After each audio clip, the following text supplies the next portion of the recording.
प्रेम से बोलिए सद्गुरुदेव की जय।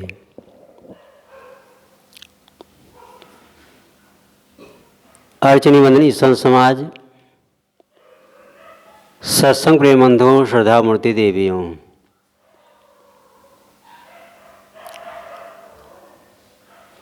जितने भी शरीरधारी हैं, किसी को भी दुख प्रिय नहीं है। दुनिया में एक ऐसी चीज है जो सब चाहते हैं, और दुनिया में एक ऐसी चीज है जिसे कोई नहीं चाहता। वो कौन सी चीज है? सुख। सुख सब चाहते हैं और दुख कोई नहीं चाहता। सब सुख की खोज में लगे हुए हैं, लेकिन सुख नहीं मिलता। मिलता क्या है? दुख। दुख खेदे सुख को भजें, गुरु विशाल देव कहते हैं, दुख खेदे सुख को भजें, यह उपाय नित शोध। राखा सो सन्मुख रहे, खेदा सो सन्मुख रहे, राखा होए विरोध। चाहते तो सुख हैं, लेकिन दुख नहीं साथ छोड़ता। गुरु कबीर कहते हैं, आदमी के जीवन में दुख नाम की कोई चीज नहीं है। ना दुख है और ना सुख है। हम सुख और दुख को मान बैठते हैं। कैसे? हम कहीं से चल के आए हैं, प्यासे हैं, किसी ने हमें पानी पिला दिया, हमें बड़ा अच्छा लगा, क्योंकि प्यासे थे ना। जब तक पानी नहीं मिला था तब तक दुख महसूस हो रहा था। अब पानी जब मिल गया, सुख मिला। लेकिन आपके पास में दूसरा व्यक्ति है जिसको प्यास लगी ही ना थी, उसको ना पानी से सुख मिला और ना पानी के लिए दुख मिला।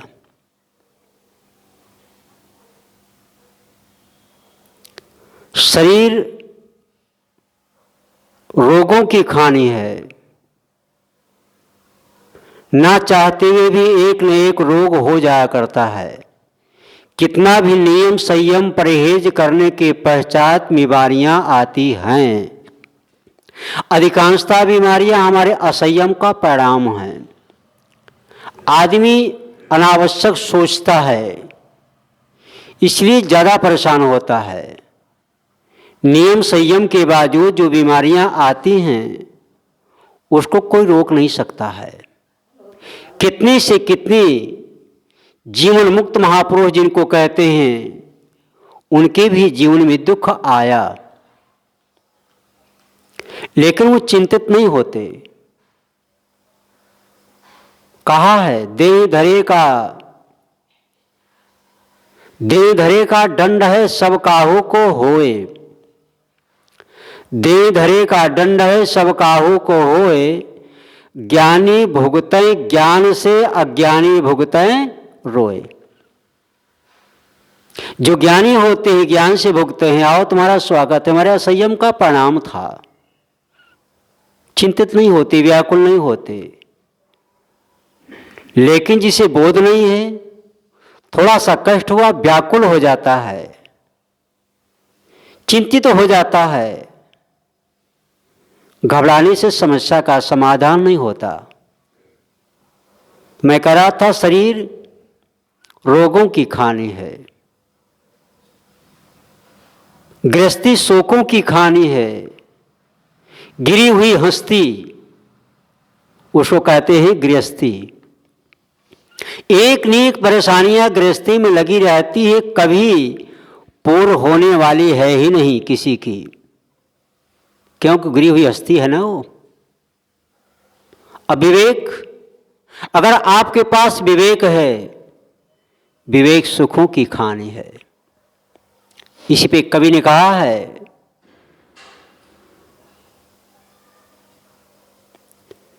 जहाँ हमारा विवेक हो जाए, जाहि को विवेक ज्ञान ताहि को कुशल जान, जाहि को विवेक ज्ञान ताहि को कुशल जान, जाहि और जाय वा को,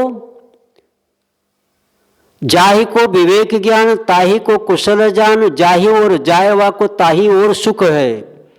जैसे कोई पान में पैजार को चढ़ाए लेत, वाको नहीं काटा और खोभरे का दुख है। देह के व्यवहार सब मिथ्या करी जानत हैं, सुंदर कहत एक आत्मा ही रुख है। जिसके पास विवेक है वो जहां भी जाएगा उसे सुख मिलेगा। जाहि को विवेक ज्ञान ताहि को कुशल जान, जाहि और जाय वा को वाही और सुख है। कैसे?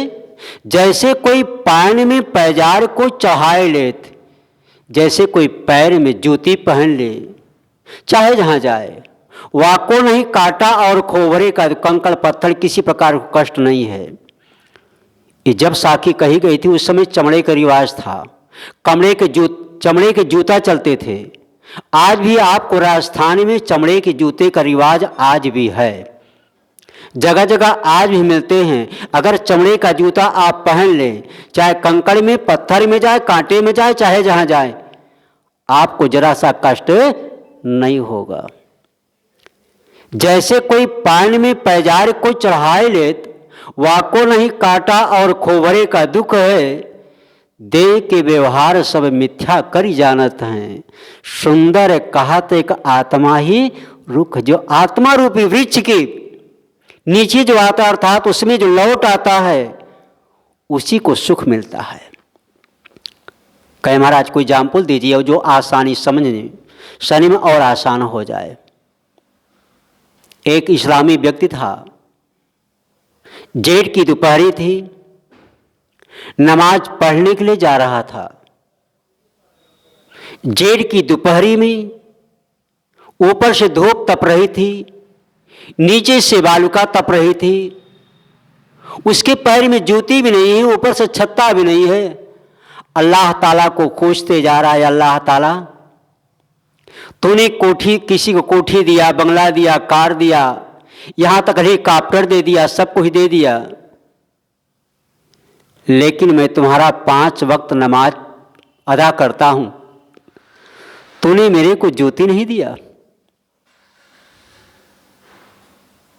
बहुतों को बहुत कुछ दिया, लेकिन मैं तुम्हारी इबादत करता हूं, नमाज अदा करने जा रहा हूं, तूने मेरे एक जूती नहीं दिया। तुम अल्लाह ताला को खोजते जा रहा था। थोड़ी दूर जब जाता है मस्जिद के पास, क्या देखता है? एक व्यक्ति जिसके दोनों पैर घुटने के नीचे कटे हुए। आप लोग भी देखे होंगे, कहानी की बात नहीं, सच्ची घटना है। घुटने के नीचे दोनों पैर कटे हैं और हाथ रख करके जमीन पे चूतड़ के बल खिसक खिसक करके चल रहा है। जब वह व्यक्ति, इस्लामी व्यक्ति जो अल्लाह ताला को खोज रहा था, जब उसको देखा तो उसकी दृष्टि बदल गई। कहा अल्लाह ताला, तूने मेरे को कोठी नहीं दिया, बंगला नहीं दिया, गाड़ी घोड़े नहीं दिया, हेलीकॉप्टर नहीं दिया, चप्पल नहीं दिया, कम से कम तूने मेरे को पैर तो दिया है। मैं तो भाग सकता हूं, ये आदमी भाग भी नहीं सकता। हमारे सोचने का तरीका अगर ठीक हो जाए ना, दुख अपने आप विदा हो जाए। आदमी गलत सोच सोच करके परेशान है। एक सज्जन, साइकिल नहीं थी, साइकिल लिए चले जा रहे हैं।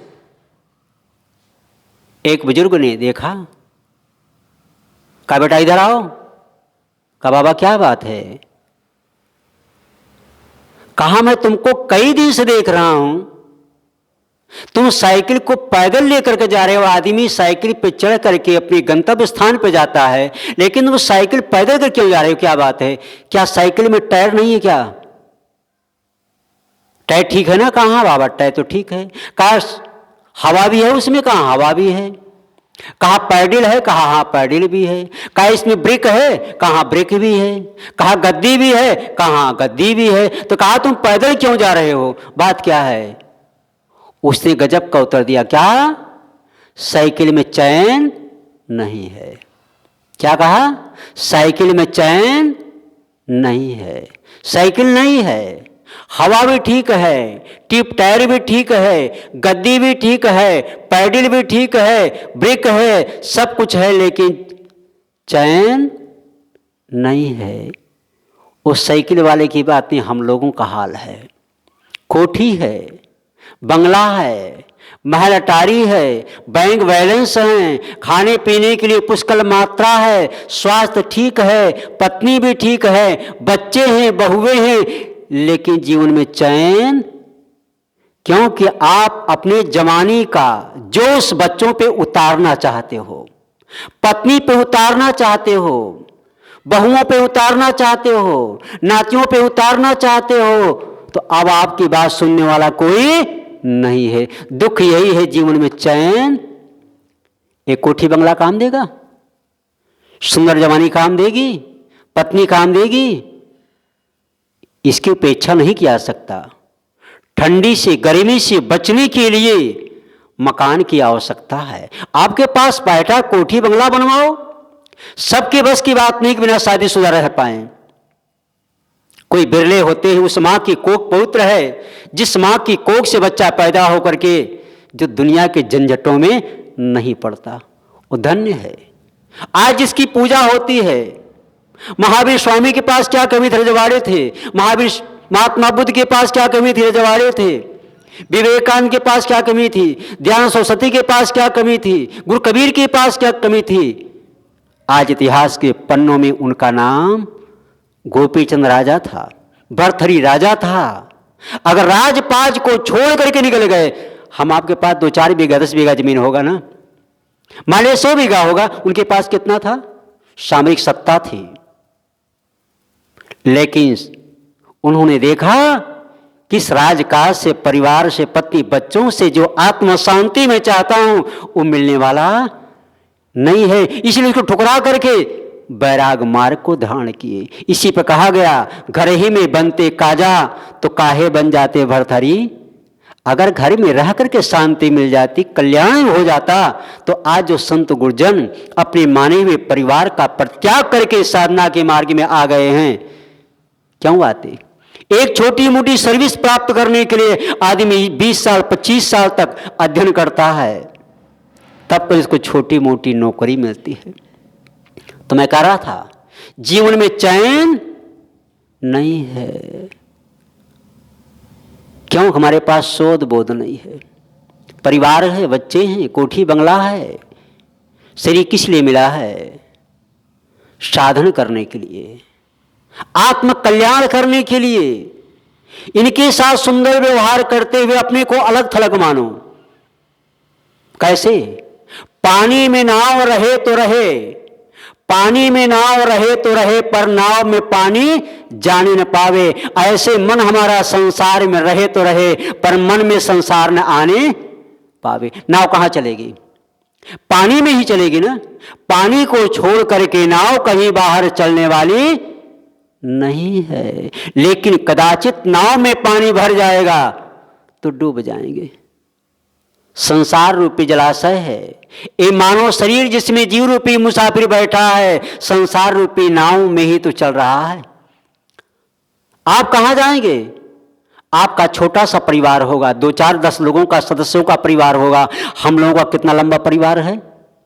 बहुत बड़ा परिवार है। उन्हीं से में खुराक लेना है, जीवन निर्वाह करना है, और उन्हीं के बीच में रहते हुए में अलग थलग रहना है।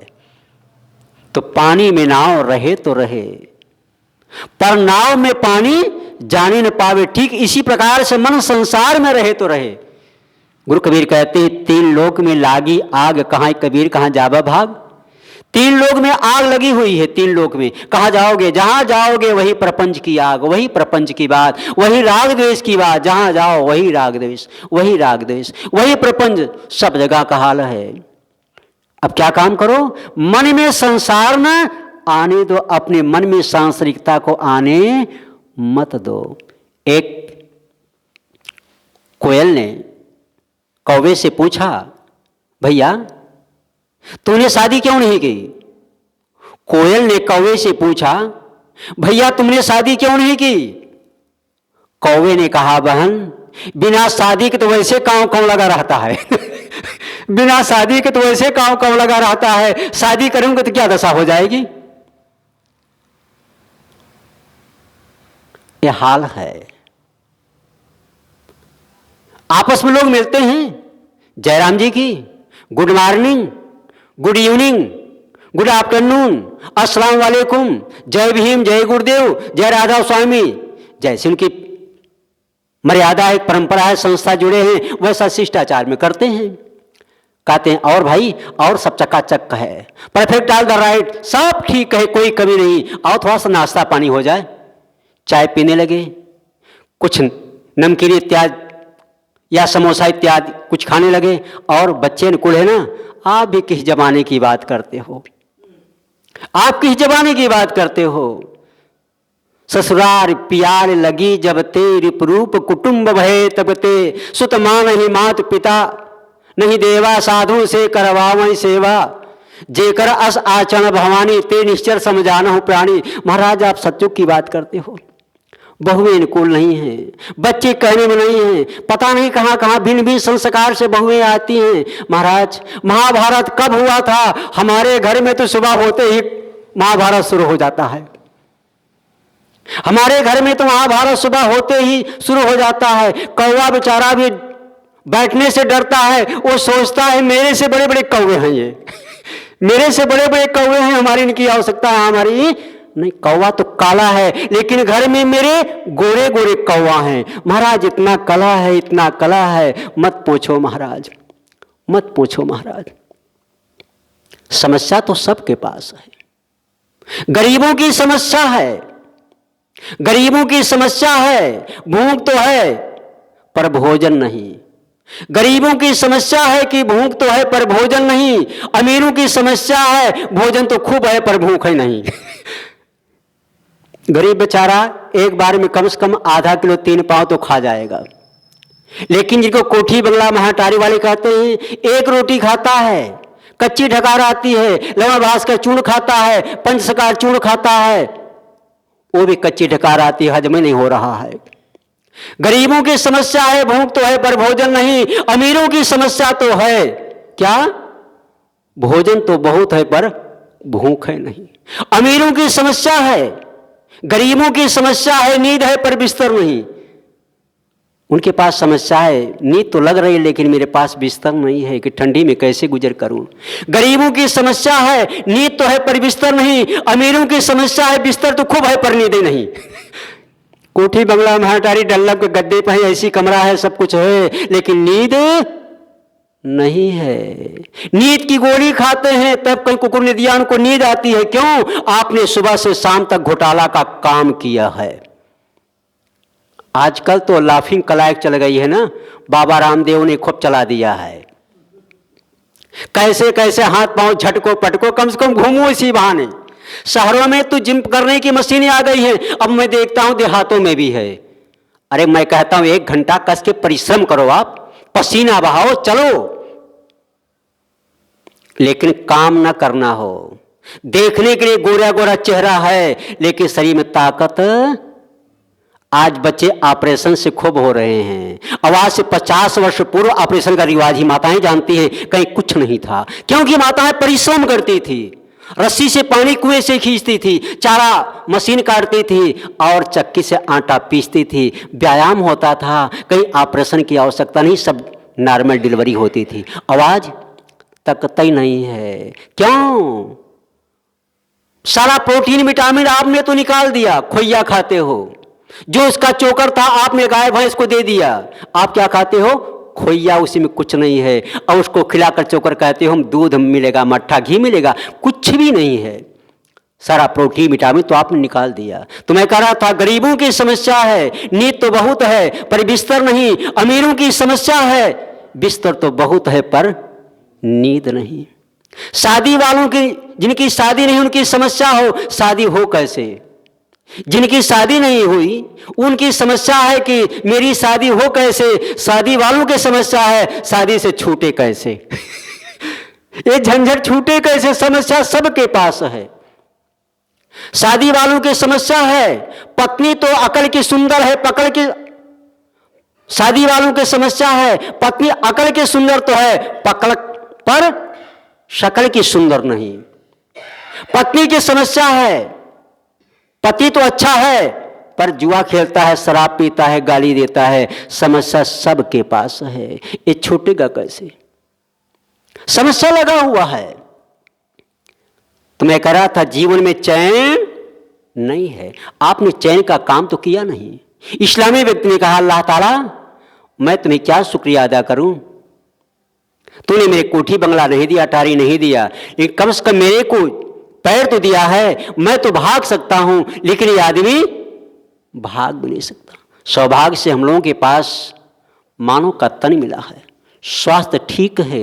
अगर आज साधन नहीं किए, अभ्यास नहीं किए, भजन नहीं किए, कल्याण का काम नहीं किए, कल मानवेतर योनि में चले जाएंगे तब क्या होगा? भजन नहीं होगा।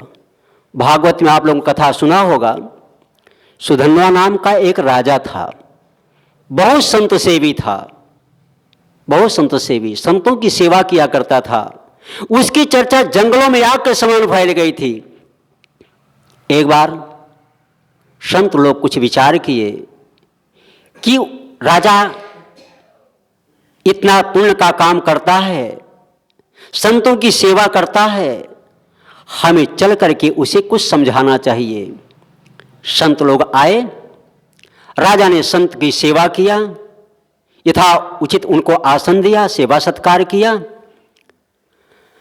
कुशल मंगल पूछने के पश्चात राजा और रानी के आंखों से आंसू गिर गया। पुरुषों की आंख से जल्दी आंसू नहीं गिरता, बहुत कष्ट होता है तभी पुरुषों की आंख से आंसू गिरता है। लेकिन माताओं के आंख से जब चाहे तो हंसे, जब चाहे तो रोए, ये प्रकृति का विधान है। इनका नाक और मुंह जरा सा टेढ़ा हो जाए ना तो भर भर भर भर आंसू चुएगा। अब कब ठीक हो जाए कुछ कहा नहीं जा सकता, माताएं ज्यादा जानती हैं, हम लोग तो सुनते हैं बाहर। ये जब चाहे तब रोए, आकाश में बदल ना हो तो पानी नहीं बरस सकता है, लेकिन माताएं जब चाहे हंस सकती हैं, जब चाहे रो सकती हैं, लेकिन पुरुष नहीं रो सकता। संत गुरुजन आए, कुशल मंगल के पश्चात जलपान नाश्ता हुआ, महात्मा ने कुशल मंगल पूछा तो राजा और रानी दोनों के आंख से आंसू की धारा बरसने लगी। महात्मा जी, संतों ने कहा क्या बात है? रानी ने कहा भगवान आप सबकी कृपा से कोठी बंगला महल अटारी सब कुछ है, लेकिन आपकी कृपा कहा जाए या का दुर्भाग्य कहा जाए कि सौभाग्य कहा जाए, घर में कोई एक चिराग जलाने वाला नहीं है। इसका मतलब एक औलाद नहीं है। कुआं बहुत सुंदर हो लेकिन पानी ना हो तो बेकार है। कोठी बंगला बहुत सुंदर हो, अगर घर में चिराग ना जलता हो तो सब बेकार हो। गृहस्थी के अनुसार सब कुछ भरा हो, सुंदर जवानी अवस्था हो, अगर एक पत्नी ना हो तो बिन घरनी घर भूत का डेरा, सब बेकार। और सब भरा जरा हो, पत्नी भी हो, जवानी अवस्था, कोठी बंगला हो, अगर घर में एक औलाद ना हो तो भी वो बेकार है। भगवान आप सबकी कृपा से कोई चीज कमी नहीं, लेकिन एक घर में औलाद नहीं है। महात्माओं ने सोचा हम इसे बैराग की दीक्षा देने के लिए आए थे, उपदेश करने आए थे, लेकिन बच्चे में मोहित हो गया है। महात्मा लोग समझा करके चले गए। का संतोष रहो, समय सब रोगों की दवा है, सब दिन होत न एक समाना, समय आएगा समस्या का समाधान हो जाएगा, चिंता मत करो। आदमी के पास जब ऐसा रोग आ जाता है, असाध रोग से पीड़ित हो जाता है, तो प्रकृति का ऐसा विधान है आदमी कोमा में चला जाता है, बिल्कुल बुत्त हो जाएगा शरीर आपका।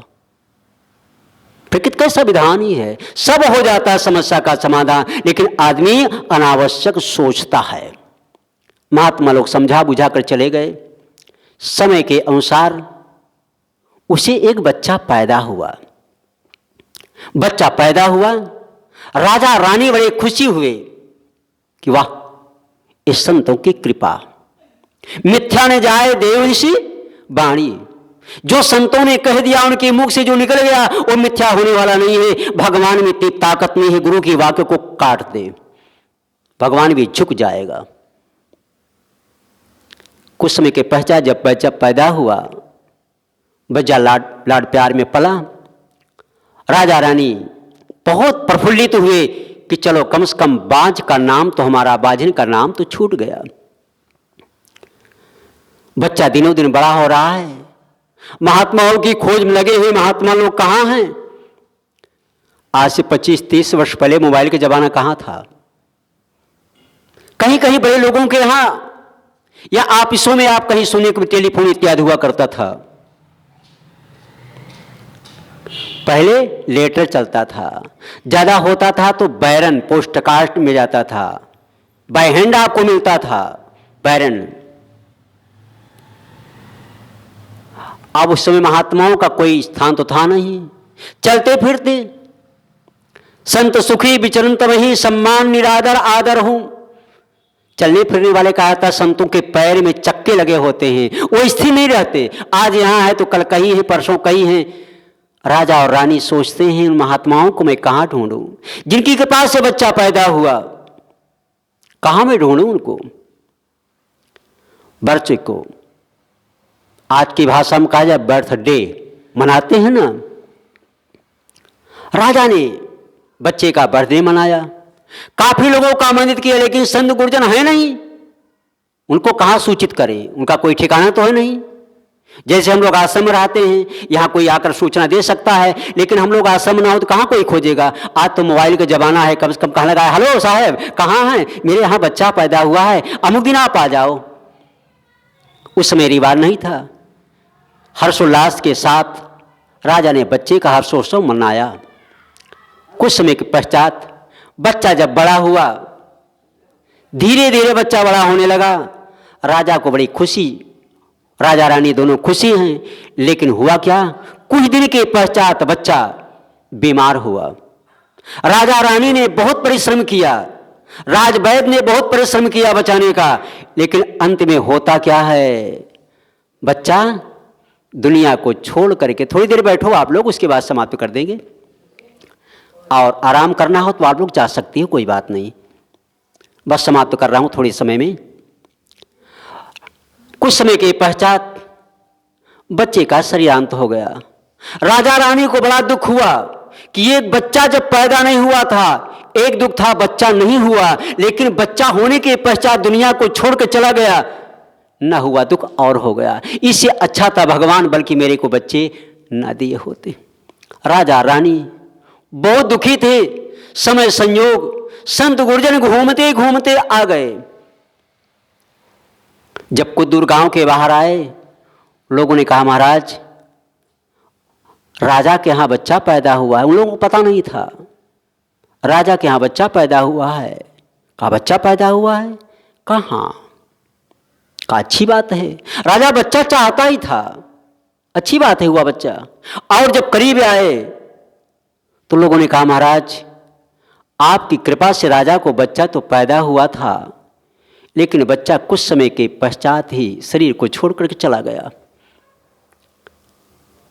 महात्मा लोग आए राजा के यहां। राजा और रानी जो उनका कर्तव्य था बैठाए, नाश्ता पानी कराने के पश्चात कुशल मंगल के पश्चात रोने लगे। महात्माओं ने कहा क्यों क्यों रोते हो, आप तो बच्चा चाहते थे ना?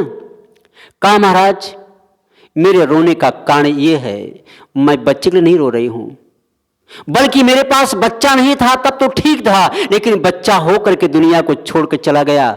महाराज एक कष्ट है, हमें जो काम करना चाहिए था हमने काम नहीं किया, इस बात का हमें कष्ट है।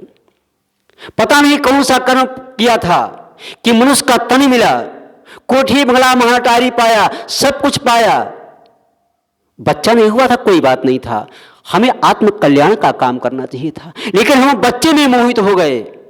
आपकी कृपा से हमें बच्चा तो मिला, लेकिन प्रारब्धवशात दुनिया को छोड़कर चला गया। महाराज हमें दीक्षा दीजिए, ज्ञान की बात दीजिए, जिससे हमारा संसार के आवागमन के मनों से छुटकारा हो जाए। संतों ने कहा, राजन हम तुम्हें उसी बैराग की दीक्षा देने के लिए तुम्हें आए थे कि बड़े भाग से मनुष्य का तन मिला है। अरे पशु पक्षी कीड़े मकोड़े कुत्ते बिल्ली भी बाल बच्चे पैदा कर लेते हैं। अगर हमने भी यही काम किया तो हमारे पशु में कोई फर्क, लेकिन तुम्हें तो बच्ची की आशा थी ना। इसलिए गुरु कबीर कहते हैं, बेटा जाए क्या भया, कहां बजावे थाल, आवन जावन हो रहा जो कीड़ी को नाल। अरे तुम्हारे पास बच्चा होगा, क्या जो थाली पीटता है, क्या हाल समझ आता है। जैसे चींटियां बिल से निकलती हैं, पंक्ति बंद चली जाती हैं। संसार में कोई जन्मता है, कोई मरता है, कोई आना है, कोई जाना था। प्रायवशात बच्चा मिल गया, तुम्हारा बच्चा नहीं था। अगर तुम्हारा बच्चा होता तो तुम्हारे पास रहता। वो तो परदेसी था, मुसाफिर था। जैसे रास्ते में चलते हैं, रास्ता को छोड़ करके मुसाफिर कहाँ जाएगा, राही कहाँ जाएगा, उसी प्रकार से माता और पिता एक रास्ता है। दोनों के बीच में कर्म संस्कारी जीव अपने कर्म संस्कारों के द्वारा शरीर को धारण कर लिया। वास्तव हमारा बेटा नहीं है, ये शरीर भी मेरा नहीं है, जिसको रात दिन नहलाते हैं, धुलाते हैं, खिलाते हैं, पिलाते हैं। एक दिन ये शरीर भी हमारा साथ छोड़ देता है। एक दिन ऐसा होएगा, एक दिन ऐसा होएगा, कोई काहू का नाय घर की नारी को कहे, तन की नारी ना, ये शरीर रूपी नारी भी नहीं जाएगी। कहा, राजन हमें तुम्हें वैराग की दीक्षा देने के लिए आए थे, लेकिन तुम्हें बच्चे की लालसा थी ना। तुम्हें बच्चा हो गया, तुम्हें बच्चा चाहिए, कहा नहीं गुरुदेव बस हो गया, हमें बच्चा नहीं चाहिए। हमने बच्चे का सुख देख लिया, अब हमें ज्ञान दीजिए, हमें दीक्षा दीजिए, जिससे हमारा कल्याण का काम हो। तो आओ संतो मेला कीजिए, खाली हो तो भर भर लीजिए, भरा हो तो छक छक पीजिए। हे संतो आओ मिल जाओ, कुछ ज्ञान की बातें हो जाए, विचारों का आदान प्रदान हो जाए, जिससे हमारे मन का मूर्छा छूट जाए। माताएं घबरा रही हैं क्योंकि थकी मादी दिन भर घूमी हैं, इसलिए औद्योगिक समय न लेते हुए इन्हीं शब्दों के साथ वाणी का विराम। बोलिए सद्गुरुदेव भगवान की जय। साहे जिंदगी, साहे जिंदगी।